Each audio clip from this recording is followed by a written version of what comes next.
ಜಯನಗರ ಕ್ಷೇತ್ರದ ಚುನಾವಣಾ ಕಣದಿಂದ ಹಿಂದೆ ಸರಿದಿದ್ದಾರೆ ಜೆಡಿಎಸ್ ಅಭ್ಯರ್ಥಿ. ಕಾಂಗ್ರೆಸ್ ಜೆಡಿಎಸ್ ಮೈತ್ರಿ ಸರ್ಕಾರ ರಚನೆ ಹಿನ್ನೆಲೆಯಲ್ಲಿ ಚುನಾವಣಾ ಕಣದಿಂದ ಹಿಂದೆ ಸರಿದಿದ್ದಾರೆ ಜೆಡಿಎಸ್ ಅಭ್ಯರ್ಥಿ.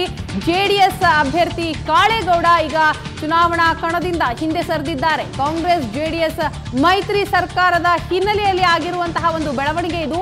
ಜೆಡಿಎಸ್ ವರಿಷ್ಠ ದೇವೇಗೌಡ ಸೂಚನೆ ಮೇರೆಗೆ ಕಾಳೇಗೌಡ ಹಿಂದೆ ಸರಿದಿದ್ದಾರೆ. ಕಾಂಗ್ರೆಸ್ ಅಭ್ಯರ್ಥಿಗೆ ಬೆಂಬಲ ಸೂಚಿಸುವಂತೆ ದೇವೇಗೌಡರು ಕಾಳೇಗೌಡ ಅವರಿಗೆ ಸೂಚನೆಯನ್ನ ನೀಡಿದ್ರು. ಸೊ ಕಾಂಗ್ರೆಸ್ ಅಭ್ಯರ್ಥಿ ರಾಮಲಿಂಗಾರೆಡ್ಡಿ ಅವರ ಪುತ್ರಿ ಸೌಮ್ಯ ರೆಡ್ಡಿಗೆ ಈಗ ಜೆಡಿಎಸ್ ಬೆಂಬಲವನ್ನ ನೀಡುತ್ತೆ. ಪಕ್ಷದ ಕಾರ್ಯಕರ್ತರು ಮುಖಂಡರಿಗೆ ಈ ಕುರಿತಾಗಿ ದೇವೇಗೌಡರು ಸೂಚನೆಯನ್ನ ಕೂಡ ರವಾನಿಸಿದ್ದಾರೆ. ಜೂನ್ 11ರಂದು ಜಯನಗರ ವಿಧಾನಸಭಾ ಚುನಾವಣೆ ನಡೆಯುತ್ತೆ. ಸೊ ಈಗ ಕಾಂಗ್ರೆಸ್ ಮತ್ತೆ ಬಿಜೆಪಿಯ ನಡುವೆ ನೇರ ಪೈಪೋಟಿ ಕಾಣ್ತಾ ಇರುವಂತದ್ದು. ಕಾರಣ ಕಾಂಗ್ರೆಸ್ ಅಭ್ಯರ್ಥಿ ಹಿಂದೆ ಸರಿದಿರೋದ್ರಿಂದಾಗಿ ಕಾಂಗ್ರೆಸ್ ಅಭ್ಯರ್ಥಿಗೆ ಬೆಂಬಲವನ್ನ ಸೂಚಿಸ್ತಾ ಇರುವಂತಹ ಹಿನ್ನೆಲೆಯಲ್ಲಿ ಈಗ ಬಿಜೆಪಿ ಕಾಂಗ್ರೆಸ್ ನಡುವೆ ನೇರ ಹಣಾಹಣಿ ಉಂಟಾಗಿರುವಂಥದ್ದು. ಇನ್ನು 1 ವಾರಗಳ ಕಾಲ ಇದೆ. ಜೂನ್ 11ನೇ ತಾರೀಕು ಜಯನಗರದ ಚುನಾವಣೆ ನಡೆಯುತ್ತೆ. ಈ ನಿಟ್ಟಿನಲ್ಲಿ ಈಗ ಜೆಡಿಎಸ್ ಅಭ್ಯರ್ಥಿ ಕಾಳೇಗೌಡ ಹಿಂದೆ ಸರಿದಿದ್ದಾರೆ.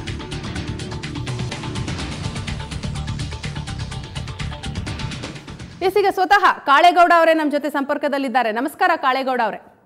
ನಮಸ್ಕಾರ ಮೇಡಮ್. ನೀವು ಈಗ ಕಣದಿಂದ ಹಿಂದೆ ಸರಿದಿದ್ದೀರಿ. ದೇವೇಗೌಡರ ಒಂದು ಸೂಚನೆ ಏನಂತ ಸೂಚನೆ ಕೊಟ್ಟಿದ್ದಾರೆ ಸರ್? ಇಲ್ಲ, ದೊಡ್ಡವರು ಏನ್ ಹೇಳ್ತಾರೆ ನಾವು ಹೈಕಮಾಂಡ್ ಹೇಳಿದ್ನ ನಾವು ಕೇಳಬೇಕಾಗ್ತದೆ. ಬಟ್ ನಮ್ಗೆ ಇವಾಗವರೆಗೂ ಏನು ನಮ್ಗೆ ಏನು ಇಂಟಿಮೇಷನ್ ಬಂದಿಲ್ಲ. ಅಂದ್ರೆ ಇನ್ನು ದೇವೇಗೌಡರು ಯಾವುದೇ ಸೂಚನೆ ಕೊಟ್ಟಿಲ್ಲ? ನನಗೆ ಕೊಟ್ಟಿಲ್ಲ. ರಾಮಲಿಂಗಾರೆಡ್ಡಿ ಅವರು ಅಲ್ಲಿ ಹೇಳ್ತಾ ಇದಾರೆ, ಟಿವಿನಲ್ಲಿ ನೋಡಿದೆ. ಓಕೆ, ನಮ್ಗೆ ಏನು ಅವರು ಕಣದಲ್ಲಿದ್ದಾರೆ, ನಾವು ಕಣದಲ್ಲಿದ್ದೀವಿ. ನಮ್ಗೆ ಏನು ಇವಾಗ ನಾವು ಇನ್ನು ಮುಂದೆ ನೋಡ್ಬೇಕು ಅಂತ ಹೇಳಿದ್ದಾರೆ. ಹಾಗಾದ್ರೆ ಇಲ್ಲಿವರೆಗೂ ಕೂಡ ನೀವು ಜೆಡಿಎಸ್ ಅಭ್ಯರ್ಥಿಯಾಗಿ ಕಣದಲ್ಲಿ ಇದ್ದೀರಿ? ಖಂಡಿತ ಖಂಡಿತ. ಹಿಂದೆ ಸರಿಲಿಲ್ಲ? ಖಂಡಿತ ಇಲ್ಲ. ಅಂತಹ ಮಾತುಗಳು ಕೇಳಿ ಬರ್ತಾ ಇದೆ. ರಾಮಲಿಂಗಾರೆಡ್ಡಿ ಅವರು ಕೂಡ ಹೇಳ್ತಾ ಇದ್ದಾರೆ. ಸೊ ಆ ಒಂದು ಸಂದೇಶ ಕೊಡೋದಕ್ಕೆ ಏನ್ ಕಾರಣ? ಅವ್ರೇನಾದ್ರು ದೇವೇಗೌಡರ ಜೊತೆ ಮಾತನಾಡಿದ್ದಾರೆ? ಆ ತರ ಹೈಕಮಾಂಡ್ ಹೇಳಿದ್ರೆ ನಾವು ಒಪ್ಕೋತೀವಿ. ಆ ಪ್ರಾಬ್ಲಮ್ ಏನಿಲ್ಲ. ಹಾಗಾದ್ರೆ ಕಾಳೇಗೌಡ ಅವರೇ, 2 ದಿನದಿಂದಲೂ ಕೂಡ ನೀವು ಪ್ರಚಾರವನ್ನ ಮಾಡ್ತಾ ಇಲ್ಲ, ಇದಕ್ಕೆ ಏನ್ ಕಾರಣ? ಮಾಡ್ತಾ ಇದ್ದೀನಿ, ಕೆಲವು ಮನೆಗಳಿಗೆ ಹೋಗಿ ಮಾಡ್ತಾ ಇದ್ದೀನಿ, ಪ್ರಚಾರ ಮಾಡ್ತಾ ಇದ್ದೀನಿ, ಕೆಲವು ಮನೆಗಳಿಗೆ ಹೋಗಿ ಮಾಡ್ತಾ ಇದ್ದೀನಿ. ನಾನು ಎಲ್ಲಾ ರೋಡ್ ಶೋ ಎಲ್ಲ ಆಗಿದೆ. 7 ರೋಡ್ ಶೋ ಆಗಿದೆ. ಇವಾಗ ನನ್ನ ಮನೆಗಳಿಗೆ ಹೋಗಿ ಮಾಡ್ತಾ ಇದ್ದೀನಿ.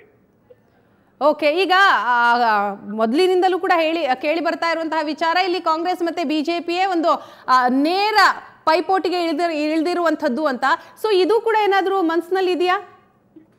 ಆ ತರ ನಮ್ಗೇನು ಇರ್ಲಿಲ್ಲ ಮೇಡಮ್ ಅವರೇ. ಅದೇ ನಮ್ಗೆ ನಾವೇ ಗೆಲ್ತೀವಿ ಅನ್ನೋ ಇತ್ತು. ಜನ ನಮ್ಗೆ ಹೇಳ್ತಾ ಇದ್ದ ಭರವಸೆಗಳು ಅವೆಲ್ಲ ನೋಡಿದ್ರೆ ನಾವೇ ಗೆಲ್ತೀವಿ ಅನ್ನೋದಿತ್ತು. ಆ ತರ ಏನು ಇರ್ಲಿಲ್ಲ ನಮ್ಗೆ. ಕಾಂಗ್ರೆಸ್ ಆಗಲಿ ಬಿಜೆಪಿ ಆಗಲಿ ನಮ್ಗೆ ನೇರ ಸ್ವಂತ ಇರ್ಲಿಲ್ಲ. ಇಲ್ಲಿವರೆಗೂ ಕೂಡ ನೀವು ಪ್ರಚಾರ ಮಾಡ್ತಾನೆ ಇದ್ದೀರಿ? ಖಂಡಿತ ಮಾಡ್ತಾ ಇದ್ದೀವಿ. ಓಕೆ, ಒಂದು ವೇಳೆ ದೇವೇಗೌಡರಿಂದ ಸೂಚನೆ ಬಂದಂತಹ ಟೈಮಲ್ಲಿ ನೀವು ಕಾಂಗ್ರೆಸ್ ಬೆಂಬಲ ಸೂಚಿಸ್ತೀರಿ? ಹಿಂದೆ ಅವಾಗ ಅವ್ರು ಹೇಳಿದ್ಮೇಲೆ ನಾನು ಹಿಂದಕ್ಕೆ ತಗೊಳ್ತೀನಿ. ರಾಮಲಿಂಗಾರೆಡ್ಡಿ ಅವರಾಗಿರ್ಬೋದು ಅಥವಾ ಅವರ ಪುತ್ರಿ ಸೌಮ್ಯ ರೆಡ್ಡಿ ಅವರಾಗಿರ್ಬೋದು ನಿಮ್ಮ ಹತ್ರ ನೇರವಾಗಿ ಮಾತನಾಡಿದ್ದಿಲ್ಲ? ಇಲ್ಲ, ಅವರೇನು ಇನ್ನೂ ಮಾತಾಡಿಲ್ಲ ನಾನು. ಎಸ್, ಒಂದು ವೇಳೆ ಆ ರೀತಿ ಸೂಚನೆ ಬಂದಿದ್ದೇ ಆದ್ರೆ ನಿಮ್ಮ ಸ್ವಂತ ಅಭಿಪ್ರಾಯ ಏನು? ದೇವೇಗೌಡರ ಒಂದು ಸೂಚನೆಯನ್ನ ಪಾಲಿಸ್ತೀರಿ, ಓಕೆ, ಆದ್ರೆ ನಿಮ್ದು ಒಂದು ಅಭಿಪ್ರಾಯ ಇರುತ್ತಲ್ವಾ, ನಾನು ಅಭ್ಯರ್ಥಿಯಾಗಿ ಕಣದಲ್ಲಿ ಇರಬೇಕು, ನಾನು ಕೂಡ ಗೆಲ್ಲುವಂತಹ ಕ್ಯಾಂಡಿಡೇಟ್ ಅಂತ? ಅದು ನಮ್ಮ ಮನಸ್ಸಲ್ಲಿ ಇದ್ದೇ ಇದೆ.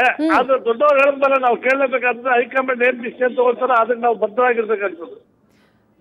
ಇದರ ಹೊರತಾಗಿಯೂ, ಅಂದ್ರೆ ನಿಮ್ಮ ಒಂದು ಅನಿಸಿಕೆಯನ್ನ ಕೇಳದ ಹೊರತಾಗಿಯೂ ರಾಮಲಿಂಗಾರೆಡ್ಡಿ ಅವರು ಇಂತಹ ಸ್ಟೇಟ್ಮೆಂಟ್ ಕೊಡ್ತಾ ಇದ್ದಾರೆ ಅಂತ ಅನಿಸ್ತಿಲ್ವಾ ನಿಮ್ಗೆ? ಏನು ಅದೇನು ಯಾಕೆ ಕೊಟ್ಟರು ಅಂತ ಅವ್ರಿಗೆ ಸಂಬಂಧಪಟ್ಟಿದ್ದು, ನನಗೆ ಯಾಕೆ? ನೀವು ಕೇಳಲಿಲ್ವಾ ಕಾಳೇಗೌಡ ಅವರೇ? ಸಂಬಂಧಿಸಿದ ವಿಷಯ ಅಲ್ವಾ ಇದು? ಇಲ್ಲ, ನಾನೇನ್ ಕೇಳಲಿಲ್ಲ. ಇವಾಗ ತಾನೇ ಟಿವಿನಲ್ಲಿ ಬರ್ತಾ ಇದ್ದೆ, ನಾನೇನ್ ಕೇಳೋದು?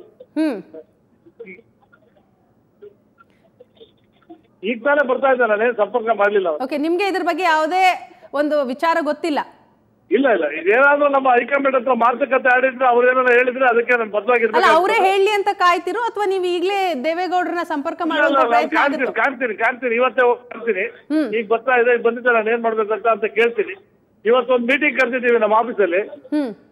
ಇವತ್ತೊಂದು ಮೀಟಿಂಗ್ ಕರೆದಿದ್ದೀವಿ, ನಮ್ಮ ಕಾರ್ಯಕರ್ತರನ್ನೆಲ್ಲ ಒಂದು ಮೀಟಿಂಗ್ ಕರೆದಿದ್ದೀವಿ. ಓಕೆ, ಅದ್ರಲ್ಲಿ ಏನ್ ಡಿಸಿಷನ್ ತಗೋತೀವಿ ನೋಡ್ತೀನಿ, ಏನ್ ತಗೊಂಡು ನಾವು ಡಿಸಿಷನ್ ತಗೋತೀವಿ. ಅಲ್ಲ, ಒಂದು ವಿಚಾರವನ್ನ ದೇವೇಗೌಡರು RR ನಗರದ ಚುನಾವಣೆ ಸಂದರ್ಭದಲ್ಲಿ ಹೇಳಿದ್ರು ಕಾಳೇಗೌಡ ಅವರೇ, ನಮ್ಮ ಮೈತ್ರಿ ಏನಿದ್ರು ಕೂಡ ಸದನದಲ್ಲಿ ಅಂತ, ಅಂದ್ರೆ ರಾಜ್ಯದಲ್ಲಿ ಮಾತ್ರ, ಕ್ಷೇತ್ರವಾರು ಅಲ್ಲ. ಏನು ದೊಡ್ಡವ್ರು ಏನ್ ಹೇಳಿದ್ದಾರೆ ಅಂತ ನನಗೆ ಗೊತ್ತಿಲ್ಲ ಅದು. ಇವಾಗ ಜಯನಗರ ವಿಷಯದಲ್ಲಿ ಇಡೀ ರಾಜ್ಯಕ್ಕೆ ಗೊತ್ತಿದೆ ಕಾಳೇಗೌಡ ಅವರೇ, ನಿಮ್ಗೆ ಗೊತ್ತಿಲ್ಲ. ಇಲ್ಲ ನನಗೆ okay, thank you Suvarna news ಜೊತೆ ಮಾತನಾಡಿದ್ದಕ್ಕಾಗಿ.